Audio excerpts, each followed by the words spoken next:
Well, welcome, Brenda.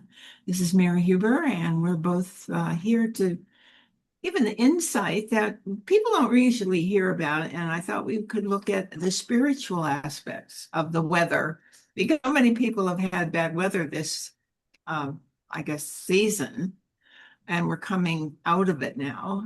And maybe it'd be nice to give a little bit of a different viewpoint from people's, to take a look at it. So we started off with a knowledge base from our teacher, Reverend Michelle Busan, and we do understand that we're not just some. It's not something that happens to us. It's actually we're part of the weather. Happening through us. Yes.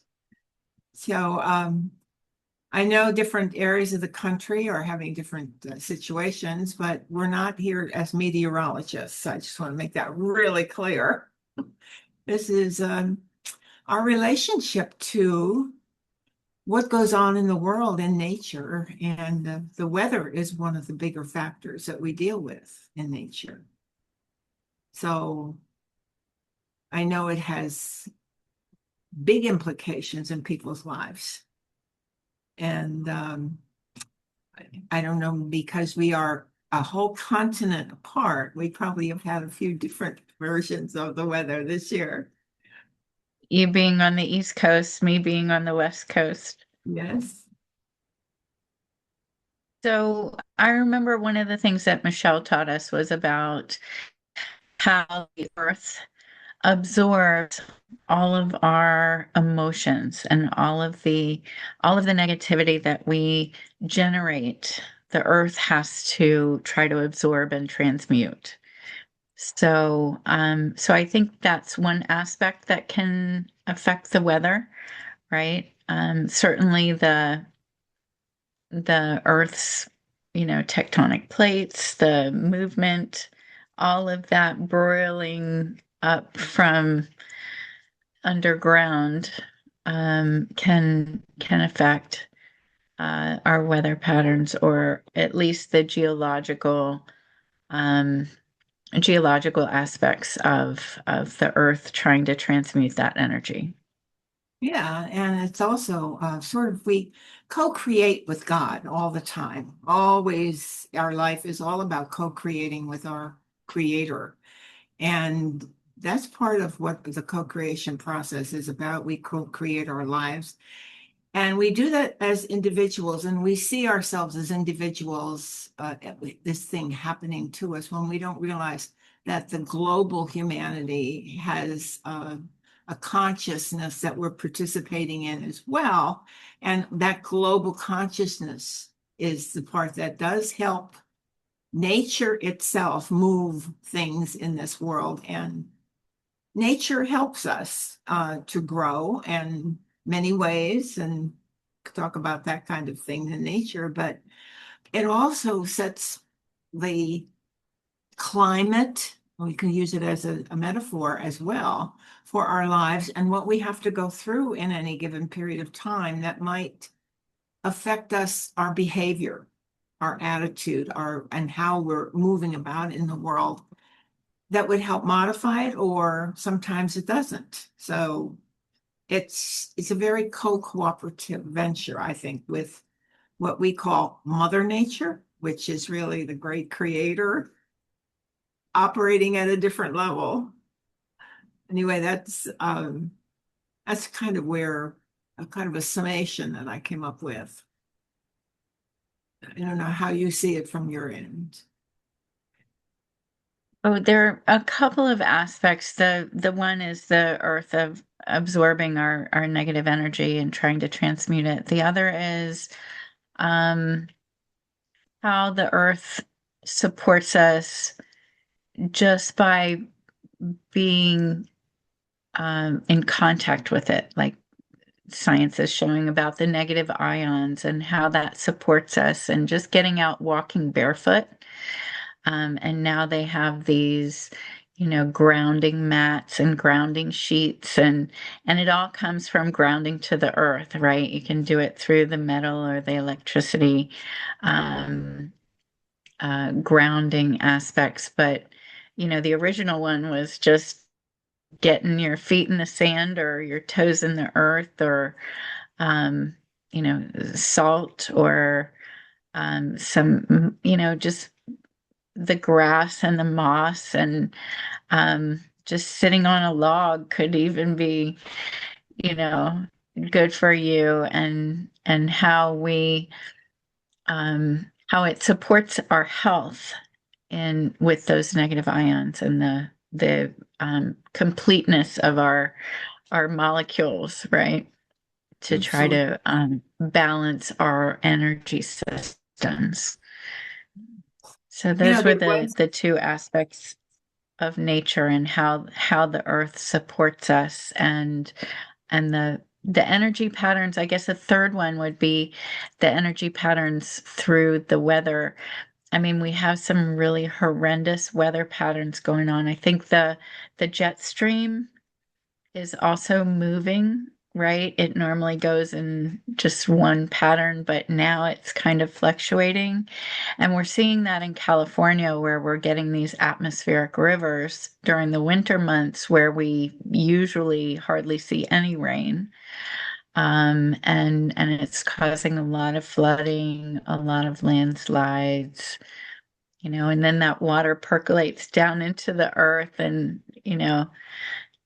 creates the steam when it hits the magma. So we may experience those earth changes that Edgar Casey was talking about. yes, indeed. And you're right about it. Our body is of the earth. And when people don't really realize that day to day, because you're living in your body, you think this is normal, when actually your normal place is in spirit, as spirit. When you enter the physical form, you have a relationship now with the physical form that belongs to the earth. And this is why the interaction between the body and the earth is so, well, it's connected. It's completely and entirely connected. So when we get the understanding of how to heal and what we can do with the different things you were talking about, um, we get to understand really more about the health of our physical body and how we interact with that. But there is the spiritual component that's always in operation as well. So we have both the physical and the spiritual, not only going on for ourselves as human beings, but also the earth.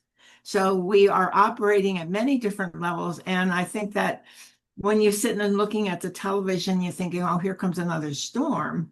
Um, you're, I guess it might be interesting for people to say now, sit back and say, well, maybe I wonder how that's going to work for my life. And, what part have I played in all of that?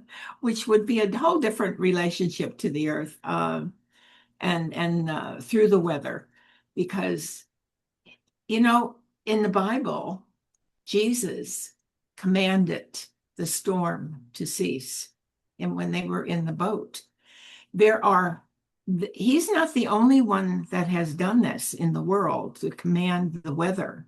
They're great masters when they come into the earth. If there is a reason that for the good of that human, or that, I guess, various people in their area and humanity, if it is going to make a difference in their life, they can command the weather as well. I know of one who did this many, many, many decades ago. That was the Elizabeth Clare Prophet's husband, Mark Prophet.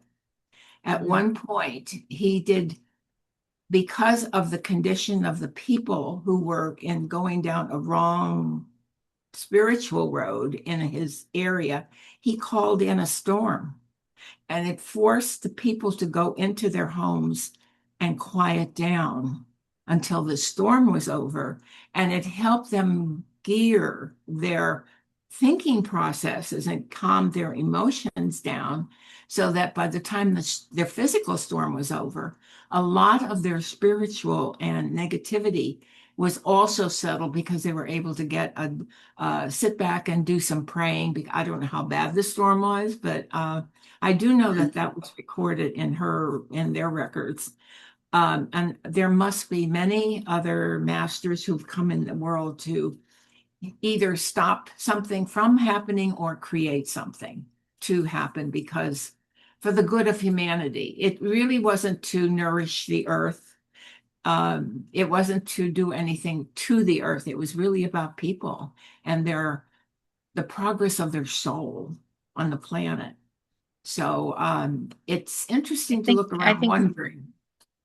Yes, I think we can all agree that through those difficult times, whether it's a natural disaster, that storm, whether it's internal or external, those storms are what cause us to grow the most, right? That's where we learn the most through difficult situations. And the storms that we've seen recently, the hurricanes, the floods, the just devastation, really does cause people to come together in communities to help each other.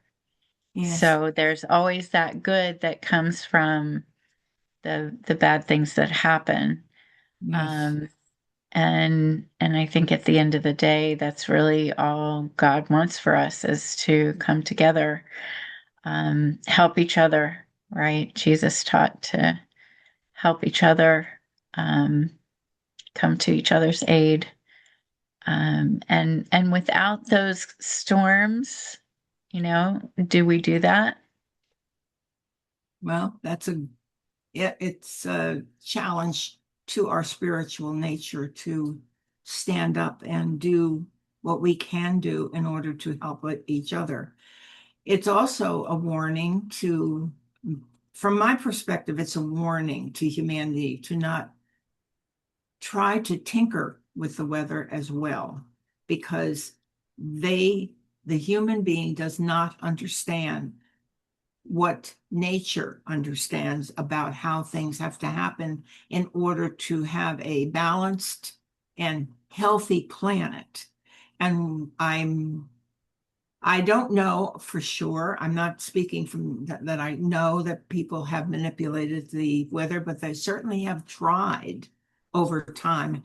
If they were successful or not, I believe they're in God's field, in God's business, and I really think they need to get out of it, or be more I think spiritual in their direction and be sure that their directions are coming from directly from the Creator and not from another human being who wants to achieve some material gain. This is, right. we are at that kind of a place in our development on the planet. I So, think you're right. Messing with Mother Nature never turns out well, right? never. And it's an ecosystem. And like in any ecosystem, it needs to be in balance. And once you start tweaking with one aspect, then another aspect is off. So Yes. there are going to be consequences, right? Yeah.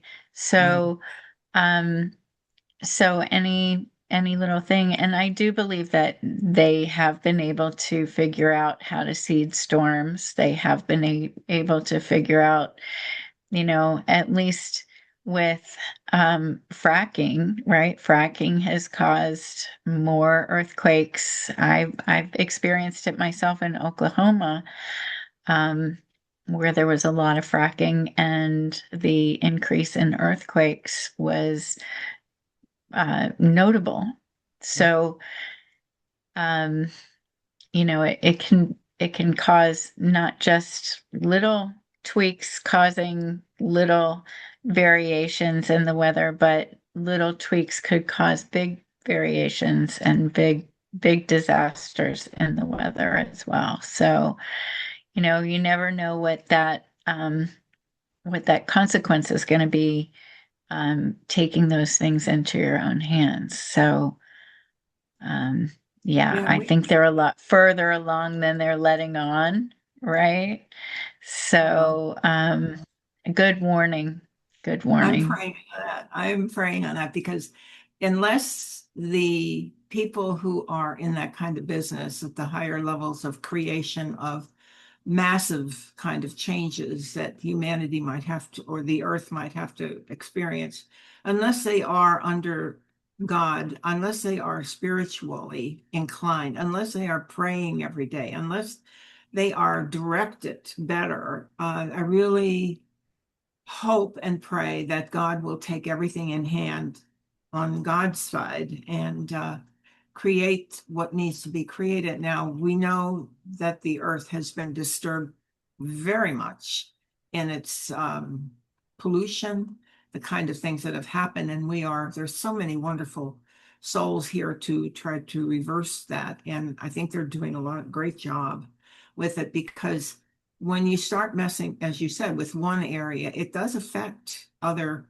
areas. Where are the philosophers who read that phrase that says when the butterfly is moves its wings on one continent, there's a storm that happens on another continent. That might seem fanciful, but in some ways it's more real than people realize, because of how everything is put together on the earth. And the weather is certainly a manifestation of things moving and changing. It's for the good of the planet, and it's for the benefit of humanity in some way, shape, or form, if it's God directed. But so I would like us to kind of delineate between, what is natural weather and what is not natural weather. An original butterfly effect or ripple effect Yeah, you're we talking don't need about. to have Yeah, a artificial butterfly anywhere moving things. the So, the yeah, butterfly effect. so So I appreciate you opening up this conversation. I hope that it's been helpful. Did you have any other thoughts about the weather and our spiritual nature? no, I think it's something people would benefit if to pray on it and sort of take it back and meditate, think about it, because um, calming self down in your area that you're in might be useful in helping other things to calm down, people to calm down around you, and maybe create an effect that would ripple out from a nice, well-centered group of people who could say, we are in prayer, we are praying for the highest results here, we are waiting on God, and we are waiting for directions that would give a lift to humanity, instead of, I don't know, whatever else they're trying to create at the moment that might be financially successful. That always worries me. So I think that The that kind of greed thought, factor. yeah, I think that thought it would be good for people to think about, and just take it in and see what they can do with it. So Yeah, not thank just prayer, but also ask the angels for assistance, right? They're there. They're very powerful. They can only intervene when they're asked, right? So just asking for help in the weather patterns or emotional stability of humanity, and how it affects the earth, um, is greatly needed right now. So don't be afraid to ask your angels. Your own spirit guides are always there to help you, and call on the big archangels if you need them, right? So I think right now we're kind of at a point where we could use some big archangel energy, right, of the Most High, um, to help us at this point in our planetary evolution and our humanity evolution. I know we're receiving it. I know it. They're all over it. God has a plan for this world, and we're part of that plan. And it may not look as good as it people think it should be looking right now, but it's all going to happen in God's time. God is in charge. When you put it there, you can relax more, and you can look at the future in a higher and more hopeful way. And I hope that everybody will want to go there. So thank you for coming on this with me. And it's a little exercise for us to do something a little different and share something a little different than we normally do. So thank you so much. I appreciate this. Thank Pleasure. you. Thanks for having me. You're welcome. Bye.